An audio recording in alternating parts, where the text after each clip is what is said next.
Chapter 16 What I've Got. I like Mr. Daniels, but he's got a thing for reading, always talking about books and how great they are. Personally, I'd rather have the flu.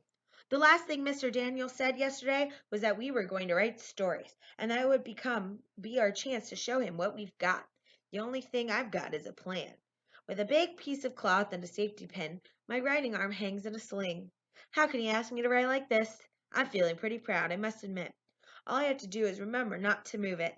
I wish it really did hurt. It would be easier. He sees me when I walk in, and it isn't long before he comes over to ask me what happened. I have practiced the story all the way to school about how I tripped over my cat on the stairs and fell. You have a cat? He asks. Yeah. He nods and then glances down at my sink. Is it a new cat? No, we've had that cat forever. A regular member of the family, I say, feeling like I'm starring in a commercial for something I'd never eat in a million years. He has this weird look on my face. What's his name? Whose name?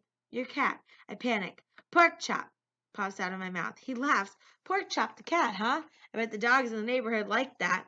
I'm nervous and embarrassed, wondering why I have to be so weird, wondering why now I have to watch the mind movie in my head of a furry, meowing pork chop with a tail.